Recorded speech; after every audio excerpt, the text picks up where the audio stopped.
is the closest you can get to flying. It's speed, it's adrenaline. I get to go down a huge jump and fly through the air, and it's hard to explain. It's kind of like nothing else is comparable in the world. This is what I do. I fly every day.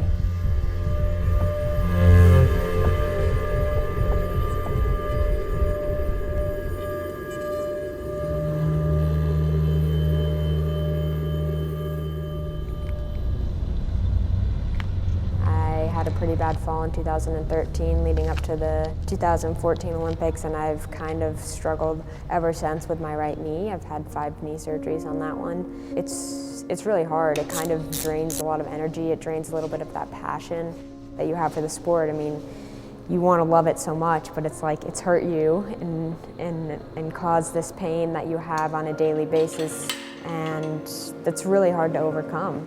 You know, some days I'm super resilient and wake up and it's like, it's okay, it's just a knee.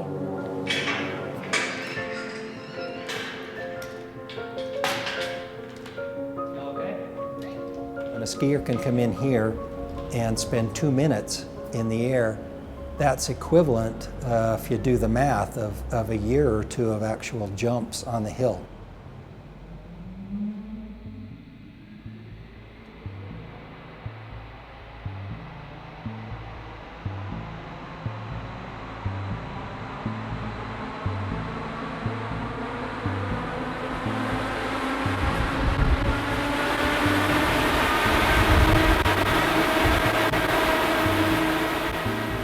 For me, training in the wind tunnel as a ski jumper, it gives me just air awareness. My coach and Layne that runs the wind tunnel focuses more on the stats and lift and drag, and you know, I kind of pay attention to those numbers, but for me, it's just feeling the wind in my face without being on a ski jump. I'm flying for 3 or 4 seconds maybe on a ski jump, but in a wind tunnel, you know, I can fly for 2 minutes, which is hundreds of jumps.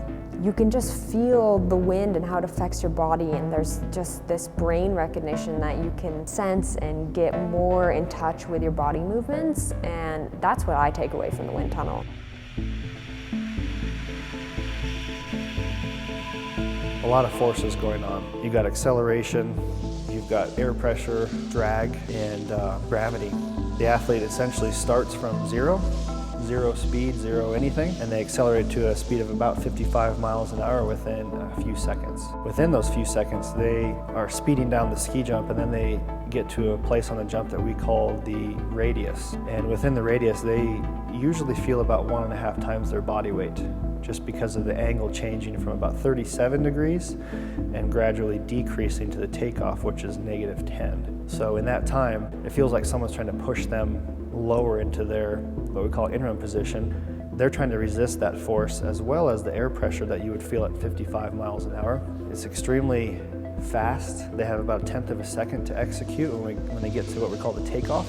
Depending on the angle they leave the takeoff, they're either going to experience a lot of drag or not much at all. So we're trying to fine-tune in here those optimal angles. Once they leave the takeoff, they enter what we call the flight position, which is the skis in a V shape. Then they try to essentially keep themselves away from the earth as long as possible.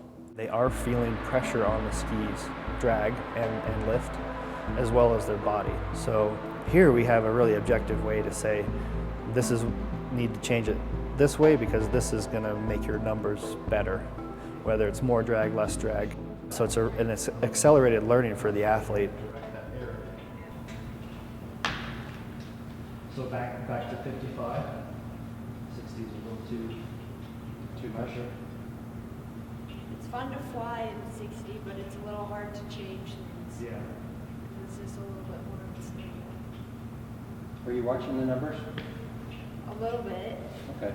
Sarah has phenomenal chances in Korea. She's been ski jumping for many years and overcome many injuries, but she's a fighter, and I've spent the last 7+ years with Sarah training and watching her win, but also watching her fail. And having these tools like Darko technology and great access to great gyms and a great support system, the sky's the limit for her.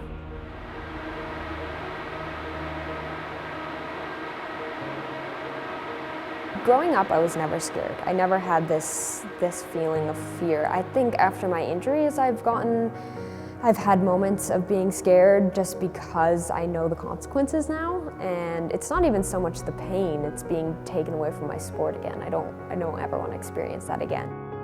I've given up everything. I mean, ski jumping is my life. It's something that's just in your gut that tells you that you're not done. You still have more to give, and that's what has fueled me for these past 2 years. I mean, I think if another catastrophic thing was gonna happen, then it would probably be the end. But yeah, it's amazing how much your gut and your heart kind of tells you if you're gonna be done or not. Like, I wake up every day dreaming about winning, or if I have any spare moments, like I dream of like an Olympic gold medal.